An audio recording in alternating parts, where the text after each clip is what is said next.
प्रिय विद्यार्थियों, आज हम सब हिंदी पाठ्य पुस्तक बसंत भाग 3 पाठ 4 दीवानों की हस्ती कविता का प्रश्न अभ्यास करेंगे। कविता से पहला प्रश्न है, कवि ने अपने आने को उल्लास और जाने को आंसू बनकर बह जाना क्यों कहा है? बच्चों, इसका उत्तर होगा, कवि बेफिक्र भरा जीवन जीने वाला व्यक्ति है। कवि ने अपने आने को उल्लास इसलिए कहा है क्योंकि जहाँ भी जाता है मस्ती का आलम लेकर जाता है। उससे मिलकर लोगों को प्रसन्न हो जाते हैं, पर जब वह उस स्थान को छोड़कर आगे जाता है तब उसे वहाँ के लोगों को दुख होता है। विदाई के क्षणों में उसकी आंखों से आंसू बह निकलते हैं। बच्चों, दूसरा प्रश्न है, भिखमंगों की दुनिया में बेरोक प्यार लुटाने वाला कवि ऐसा क्यों कहता है कि वह अपने हृदय पर असफलता का एक निशान भार की तरह लेकर जा रहा है? क्या वह निराशा है या प्रसन्नता? उत्तर होगा, यहाँ भिखमंगों की दुनिया से कवि का आशय है कि यह दुनिया केवल लेना जानती है, देना नहीं। कवि ने भी इस दुनिया को प्यार दिया, परंतु इसके बदले में उसे प्यार नहीं मिला जिसकी वह आशा करता।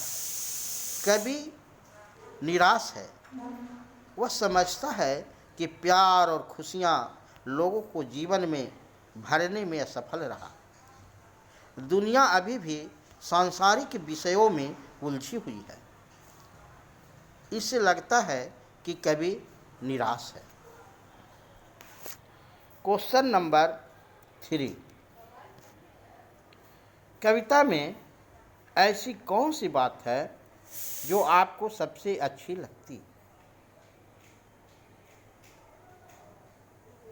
कविता में कवि का जीवन के प्रति दृष्टिकोण अच्छा लगा। कवि कहते हैं कि हम सब के सुख दुख एक है तथा हमें एक साथ ही इन सुखों और दुखों को भोगना पड़ता है। हमें दोनों परिस्थितियों का सामना सम्मान भाव से करना चाहिए। ऐसी दृष्टिकोण रखने वाले व्यक्ति ही सुखी रह सकता है। विशेष तौर पर इसमें वे फिक्र और मस्त जीवन जीते हुए दूसरों की खुशियों का भी ध्यान रखने का संदेश दिया गया है। बच्चों, एक और क्वेश्चन, निम्नलिखित पंक्तियों को सप्रसंग व्याख्या करें। पंक्ति है,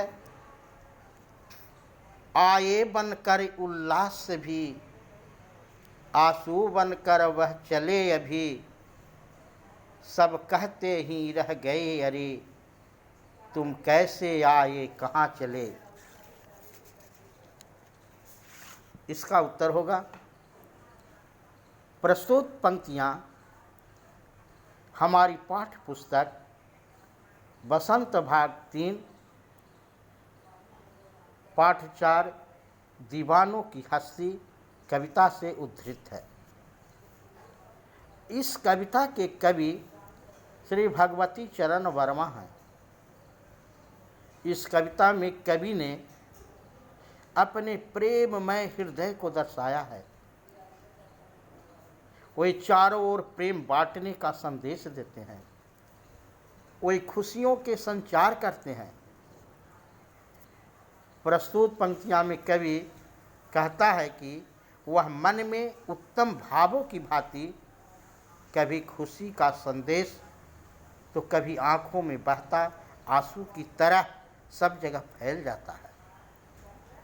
कवि कहते हैं कि वे इतने जल्दी आते जाते रहते हैं कि लोगों को पता ही नहीं चलता कि वे कब आए तथा कब चले गए, क्योंकि कवि रमता जोगी तथा बहता पानी की तरह है। शेष अगले वीडियो में। धन्यवाद। अनुमान और कल्पना से एक पंक्ति में कवि ने यह कहकर अपने अस्तित्व को नकारा है कि हम दीवानों की क्या हस्ती है, आज यहाँ कल वहाँ चले, और दूसरी पंक्ति में उसने यह कहकर अपने अस्तित्व को महत्व दिया है कि मस्ती का आलम साथ चला, हम धूल उड़ाते जहाँ चले। यह फाका मस्ती का उदाहरण है। अभाव में भी खुश रहना फाका मस्ती कही जाती है। कविता में इस प्रकार की अन्य पंक्तियाँ भी हैं, उन्हें ध्यानपूर्वक पढ़िए और अनुमान लगाइए कि कविता में परस्पर विरोधी बातें क्यों कही गई है। यहाँ पर कवि अब अपना और पराया क्या, आबाद रहे रुकने वाले, हम स्वयं बंधे थे और स्वयं हम अपने बंधन तोड़ चले। एक कविता में बंधन में बंधना है और फिर दूसरे पंक्ति में बंधन तोड़ना है।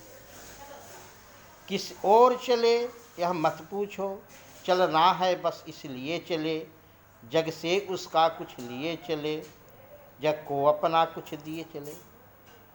एक पंक्ति में कि हम किस ओर जा रहे हैं यह मत पूछो, फिर जग से कुछ लेना भी है और जग को कुछ देना भी है। तो इस तरह का कविता में भाव स्पष्ट है। भाषा की बात अगर देखें, संतुष्टि के लिए कवि ने छक्कर, जी भरकर और खुलकर जैसे शब्दों का प्रयोग किया है। इसी भाव को व्यक्त करने वाले कुछ और शब्द हो सकते हैं, जैसे हंसकर, गाकर, दौड़कर, खींचकर, पूछकर, ठहरकर, ये सारी चीज़ें हो सकते हैं। धन्यवाद। नेक्स्ट अगले वीडियो।